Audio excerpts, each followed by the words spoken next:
State your name. Whenever you're ready. Ben. What's your age, Ben? 49. 49. And what do you do for a living?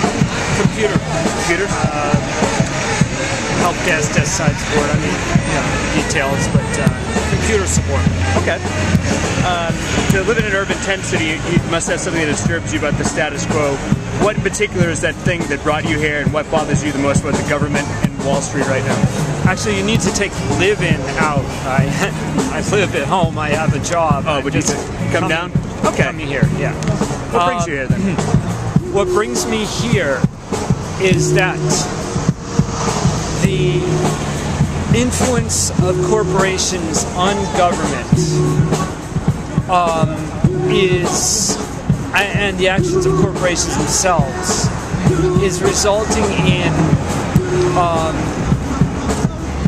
incredible harm to, first of all, incredible benefit to the rich. Basically, stealing from the poor, giving to the rich, giving rich breaks that the poor don't have. It's totally uneven ground.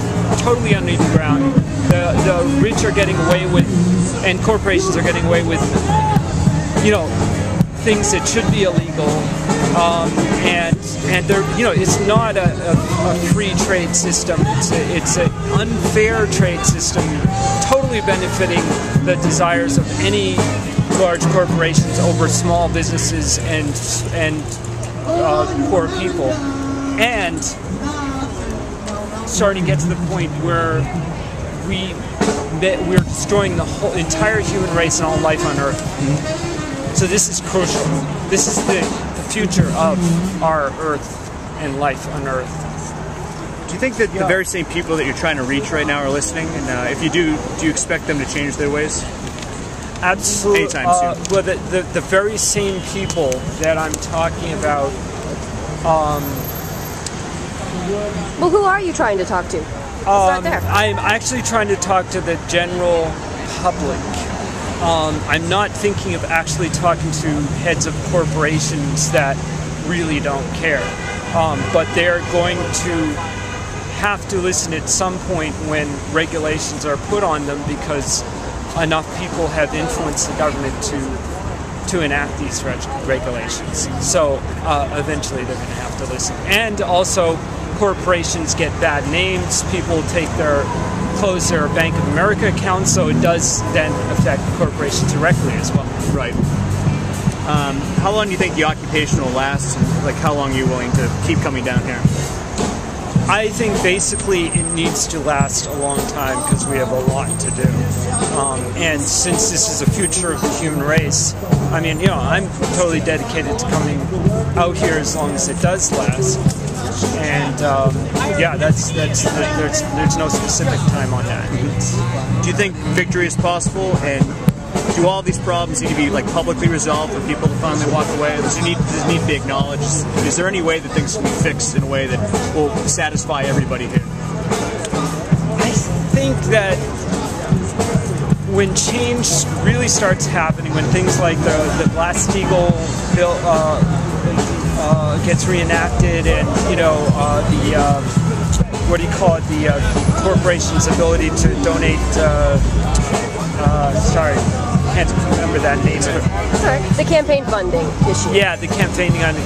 When those things are starting to resolve, change, and big changes are happening, bigger changes as well, then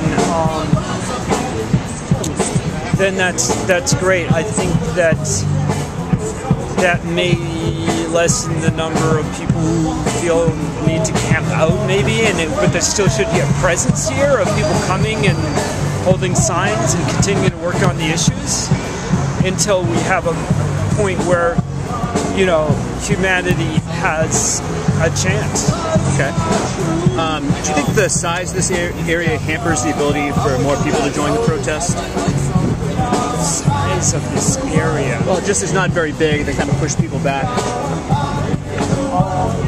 No, I think it's fine. You think it's fine? Yeah. Okay. Yeah. And do you think,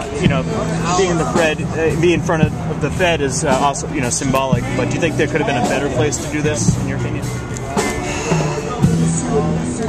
Sorry, that was garbled No, words. no. I guess just basically no. I think this is a perfectly fine place to do this. Who would you most like to see come to Occupy Boston?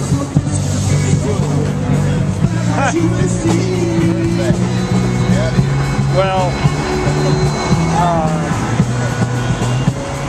if we could get a professed community activist called Barack Obama to come here, that might be interesting. Think he owes everybody a visit? What's that? Think he owes everybody a visit? Yeah, obviously he's not the community activist that he professed that he was right now, but that would make a statement that maybe he is going back to that. Do you think politicians in general are on your side right now? Do you think there's some sympathy coming from some parts of the Democratic Republican Party? Well, I think that they have not been on the side of these movements, and there is some sympathy being shown.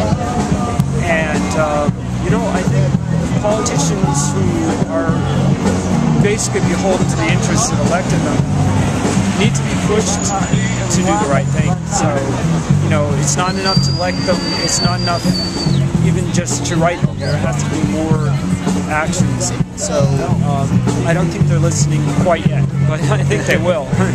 And final question, what do you think the biggest hurdle of the movement is currently? Like if you had to pinpoint something that was kind of a problem with it. With a problem with the movement? With the movement, yeah. Just is there leadership? Is it ideas? Is there something that you can pinpoint that you would like to see changed within the movement itself? That seems to me to be the hardest question to answer right now. I'm not really having a problem with the movement. I don't feel like there are so many hurdles. I like all the directions they're going in, like going into other communities of the city, and no, I don't think I can answer that with a good answer. On the right track then. Yeah, okay. All right, well, thank you very much. I appreciate your time. You're welcome. Yeah.